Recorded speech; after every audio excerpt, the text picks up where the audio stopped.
Amigos, companheiros, sejam bem-vindos a mais uma sessão de estudo e esta e provavelmente a próxima aula vão ser mesmo sessões de estudo. E porquê? Eu dei por mim a fazer uma experiência durante os meus testes, as minhas experiências fora do vídeo e que achei extraordinariamente interessante e que passa pelo seguinte. Depois de ter feito alguns testes, que eu trouxe aqui inclusive nesta playlist com pequenos exercícios de navegação, eu fui revisitar a documentação, especificamente sobre a parte do routing, e a minha capacidade de entendimento sobre aquilo que estava lá a ser descrito foi muito superior. Isto é, numa fase inicial, quando eu comecei a ler a parte da documentação, houve ali um conjunto de informações que para mim ficaram mal explicadas. E depois de ter começado a experimentar a filosofia do Next.js, depois de algum tempo voltar à documentação torna tudo muito mais claro. E eu quero partilhar essa experiência convosco, já fiz um bocadinho dessa experiência, mas queria trazê-la aqui convosco e para todos aqueles que quiserem seguir esta viagem neste barco de estudo do Next.js. Eu quero chamar a atenção aqui para um aspecto que eu acho interessante e que pode às vezes causar alguma confusão. Eu estou neste momento na página do Next.js. A página do Next.js eu coloquei aqui em full screen com um zoom bastante grande para nós todos podermos ler, mas ela tem aqui um aspecto que é importante. Uma coisa é vocês clicarem no Docs, outra coisa é clicarem no Learn. O Learn vai para um site completamente diferente, onde vocês têm aspectos da documentação um bocadinho mais alargados, ok? Onde vocês podem estudar JavaScript para o React, do React para o Next.js, etc. Com certeza que é uma leitura muito interessante, mas o nosso foco é mesmo na parte da documentação. E vocês terão que clicar sempre no Docs. Ora, aqui onde é explicado o que é o Next.js, nós não vamos estar a perder tempo com isto. Agora, a questão do routing, que ainda tem muito que se lhe diga, quando eu cliquei aqui, agora muito recentemente, fora do vídeo, eu voltei a ler esta parte que aqui está. E é este exercício que eu quero fazer convosco de uma forma mais ou menos rápida, acrescentando aqui alguns detalhes relacionados com a própria experiência. Então, os fundamentais do routing é o esqueleto de uma aplicação, é o roteamento. Isto é, quando nós estamos a navegar, é isso que vai definir qual é a experiência do utilizador, etc. E nesta página vai introduzir os conceitos fundamentais de roteamento, e que nós já vimos muitos deles nos vídeos anteriores. O que é importante ressalvar daqui, logo desde o início? Algo que eu não tinha dado particular importância, que é a questão da terminologia. Isto é, para se entender a área da documentação, é fundamental que alguns termos técnicos estejam sempre presentes. Então, em primeiro lugar, nós vamos introduzir na área da documentação uma breve referência a que é a terminologia. E nós temos aqui este esquema que diz muito sobre isto. Nós temos aqui o conceito de tree, repara, eu vou aqui mostrar. Temos aqui o conceito de tree. Basicamente, o que é uma tree? A tree é uma convenção para visualização de uma estrutura hierárquica. Então é uma árvore, basicamente. Imaginas aqui o app, que é a pasta app da nossa aplicação, como sendo o tronco de uma árvore. E depois temos os vários ramos da árvore. Neste caso temos apenas dois. Temos aqui o blog e depois temos uma coisa chamada slug, que para mim ainda não testei, que eu não testei ainda, mas que com os parênteses retos, que aqui estão, significa que à partida nós conseguimos colocar dentro de uma destas rotas parâmetros, ok? Mas depois lá iremos. Depois nós temos aqui por este ramo uma subtree, isto é, um subramo. Então repara o que é que diz aqui o sistema. A tree, isto é, a árvore, é a convenção para visualizar uma estrutura de forma hierárquica. Por exemplo, o componente tree with parent and child components, isto é, um componente pai com os componentes filhos e por aí fora. E isto basicamente é a estrutura de uma pasta com o app router que nós já conhecemos. Depois, uma subtree é considerado como uma parte da árvore, isto é um ramo da árvore, que começa por uma nova rota, que é esta que aqui está, que é o dashboard, que neste caso aqui é o dashboard, mas pode ser outra qualquer, é uma pasta dentro da pasta app, dentro da qual nós podemos depois ter outras pastas. Por exemplo, aqui neste caso temos a pasta app é fundamental, faz parte da própria framework. Depois, dentro dela podemos criar uma pasta chamada dashboard, e dentro desta pasta dashboard nós podemos criar, por exemplo, 2, 3, 4, 5 pastas. E o que é que acontece? Quando nós chegamos aqui e encontramos o termo root, que é este que aqui está a definir esta página do dashboard, ele diz basicamente que é o primeiro nó de uma tree ou subtree. Isto é, nós temos aqui um elemento root, que é a pasta app, e temos outro elemento root, que é a pasta do dashboard, e temos também o bloco, que é um elemento root, mas que neste caso acaba por não ter uma ramificação. E depois o mais importante, o que é uma leaf? A leaf, a tradução significa folha. São os nós da nossa estrutura de árvore que não têm pastas lá dentro, não têm children. Okay? Então, quando chegamos aqui ao Analytics, ele é um leaf, é uma folha. O password também é uma folha e o profile também é uma folha. Ora, estas representações que aqui estão podem mais facilmente também ser verificadas aqui. Isto é, nós temos o domínio, depois temos um segmento e outro segmento. Aqui fala inclusive na URL segment, que é uma parte da URL, que é definida por slashes, né? Neste caso com barras.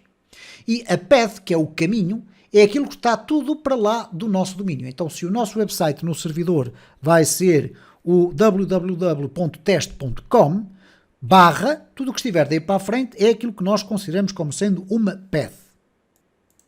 Vejamos o que está mais para baixo, porque repara, quando se fala aqui do App Router, ele explica basicamente que é uma novidade do Next.js 13, manteve também um outro sistema que é o de Pages Router, que funciona, penso eu, de uma forma muito semelhante, mas o que é importante realçar aqui é que o App Router toma prioridade por cima do Pages Router. Então, se tu encontrares uma aplicação Legacy, já desenvolvida há alguns meses atrás, que ainda utiliza uma pasta Pages com componentes lá dentro, se existir uma pasta App com componentes, esta pasta vai assumir prioridade. O que é que significa isto? Que se tu começares a escrever determinadas rotas, o sistema vai procurar primeiro dentro da pasta App e só depois, se não existir aqui, vai procurar dentro da pasta das Pages, ok?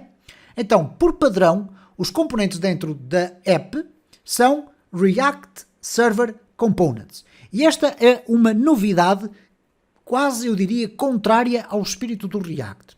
O React é uma biblioteca de JavaScript para ser tratada do lado do cliente. Isto é, quando falamos do lado do cliente, estamos a falar do lado do browser. Então o que acontecia quando visitavas, ou quando visitas uma página, ou um endereço, para melhor referir isto, que é um endereço que contém uma aplicação criada com React, tradicionalmente todo o JavaScript vai ser transportado para o lado do servidor, isto é feito um download dessa aplicação para o lado do servidor, e é para o lado do cliente, para o lado do browser, e é dentro do browser, com a sua capacidade de interpretação de JavaScript, que toda a interatividade é efetuada. Depois, claro, há interações da aplicação com os servidores para ir buscar dados, etc. Ou recursos estáticos e tudo o resto. Mas esta questão do React Server Components é uma novidade relativamente recente. Porquê? Tradicionalmente, como o React faz a construção dos layouts do lado do browser, com o React Server Components, o Next.js passa isto para um novo nível. Isto é, há determinados componentes que são pré-construídos do lado do servidor e só depois é que são enviados com o JavaScript mais simples possível para que ele funcione para o lado do cliente. Ora, o que acontece aqui então é o seguinte: por padrão, todos os componentes que nós criamos na pasta app vão ser React Server Components. Isto não quer dizer que nós não possamos passar para Client Components. O conceito de Client Components é exatamente este, é o inverso deste. Estes são gerados do lado do browser, estes são gerados do lado do servidor. Agora, a questão aqui é uma recomendação: ver o server page if you are new to server components. Ok, nós não vamos ainda saltar para ali, vamos avançar. Repara que o que ele fala aqui agora, que é algo que já nos é familiar para quem acompanhou esta playlist até agora. O papel das pastas e dos ficheiros dentro dessas pastas. Ora, o que diz aqui o Next.js é que ele usa um File System Based Router Where. Ok, where aqui é onde, não qualquer coisa. Agora, esta informação que aqui está, File System Based Router, basicamente é o quê? É um sistema de roteamento baseado no File System. Ora, o que é um File System? Um File System é, genericamente, tudo o que tem a ver com pastas e ficheiros guardados dentro de um sistema operacional. Então, se nós temos um projeto com pastas e ficheiros dentro dessas pastas, e se temos um sistema de roteamento baseado nessa estrutura, significa que quando eu crio uma pasta ou quando crio determinado tipo de ficheiros, eles vão ser automaticamente interpretados como rotas já pré-definidas. Não temos que ir, por exemplo, ao interior de um script indicar que, ok, se alguém escrever este determinado endereço, é para ir buscar este recurso, mais aquele recurso, etc. Portanto, basta organizar as pastas e com determinados ficheiros no seu interior para que o sistema automaticamente fique a funcionar. E esta é uma das maravilhas deste tipo de tecnologias. E agora repara aqui em algo que nós já conhecemos. As pastas são usadas para definir rotas. Atenção, nem todas. Ora, a rota é um caminho simples of nested folders, isto é, podemos ter pastas dentro de pastas dentro de pastas, seguindo uma hierarquia do file system, isto é, pastas dentro umas das outras. Ok? Desde o root, que é a pasta inicial, que neste caso é a app, até à última folha, que tem que incluir sempre um page.js ou JSX ou TSX. Ok? E depois tem aqui ainda a exploração mais detalhada, que é o Defining Routes. E neste caso os ficheiros são utilizados para criar User Interfaces. Ok? Então, neste caso, o que é que acontece? Uma pasta dentro da estrutura da árvore que contenha um ficheiro chamado page.js ou page.jsx ou page.tsx vai ser automaticamente um endereço ao qual tu podes aceder a partir da URL. Depois nós temos aqui uma esquematização muito rápida daquilo que já vimos para trás. Route Segments. Os segmentos, como é que isto funciona? Cada pasta é uma rota e representa um Route Segment. E, portanto, se eu criei dentro da pasta App uma pasta chamada Dashboard e dentro dela uma pasta chamada Settings, esta é a URL por completo e isto vai se definir desta forma. O App é o Root Segment, o Dashboard é um segmento e o Settings é um segmento de folha. Basicamente é um segmento de folha se eu colocar lá no seu interior pelo menos o ficheiro page.js, JSX ou TSX. Depois temos aqui uma introdução à questão da Nesting Routes, portanto é a mesma conversa, isto é, nós se podemos colocar pastas dentro de pastas, e agora vem aqui aquela informação que é importante, que é o File Conventions, isto é, quais são as convenções sobre os nomes dos ficheiros. Isto é, nós podemos colocar dentro de determinadas pastas ficheiros com certos nomes, não são nomes que nós podemos escolher, são nomes que nós temos de facto que atribuir aos ficheiros e consoante o nome que nós atribuímos aos ficheiros, eles desempenham um papel distinto dentro de cada uma destas pastas. Então nós temos recursos do estilo layout. O layout é um user interface partilhado por todos os segmentos, e já sabemos o que é um segmento, são pastas dentro de pastas, é o user interface partilhado por todos os segmentos e pelas suas crianças, pelos seus componentes filhos. Então, quando eu defino um layout para a pasta app, todas as pastas dentro da pasta app vão ter a possibilidade de usufruir desse layout, exceto no caso de eu dentro da própria subpasta criar também uma página chamada layout, ou neste caso um ficheiro chamado layout. Depois temos aqui o page. O page é basicamente o user interface único para a route, ok? E que permite que determinadas pastas possam ser acessíveis. Se eu lá tiver apenas um layout, à partida não vai funcionar. Eu tenho que ter também um page.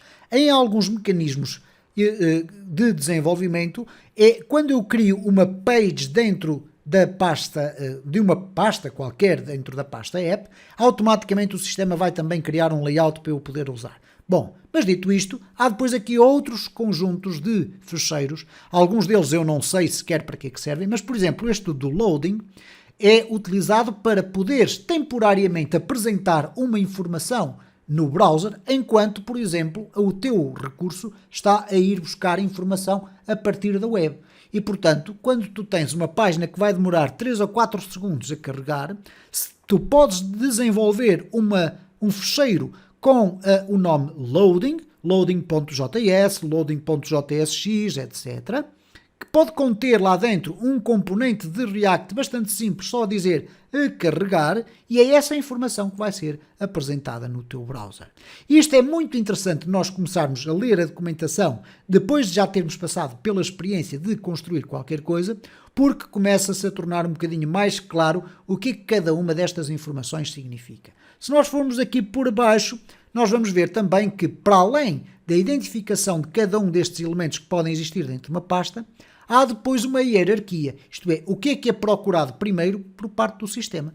O sistema vai procurar primeiro a existência de um layout JS, se não existir, vai a seguir ver o template JS, se não existir, ele vai para o error JS e depois vai para o loading e só no final é que ele vai para o page JS. Se nós tivermos um page JS ou um page JS que é incorporado dentro de um layout, nós vamos ter esta prioridade de leitura, ok? Daí que depois há aqui esta representação, e com isto vamos terminar este vídeo que já vai longo, em que se nós tivermos dentro de uma pasta o layout JS, o template JS, o error JS, o loading, o not found e o page, repara aqui a ideia que eles levam a passar. Há um componente layout, dentro do qual existe o template, dentro do qual pode existir um error, dentro do qual existe uma página de loading, ok, que é o suspense aqui, e depois vamos ter o not found, que é, ok, não foi possível encontrar um recurso, e finalmente temos o page, quando todo o acesso funciona de forma correta. Muito interessante olharmos para isto. Eu peço desculpa se a vossa expectativa é estar aqui a ver alguém a ensinar-vos o Next.js porque tem um conhecimento aprofundado sobre isso. Não, é exatamente o contrário. É alguém que está num processo de descoberta do Next.js, mas é uma descoberta que procura ser consolidada de forma substanciada. Isto é, eu procuro não apenas ir ver código, copiar e colar e ok, está a funcionar, eu quero perceber quais são os fundamentos, como é que funciona, porquê? Porque criando essa base de conhecimento é muito mais fácil depois apreender com mais facilidade tudo o que vem a seguir.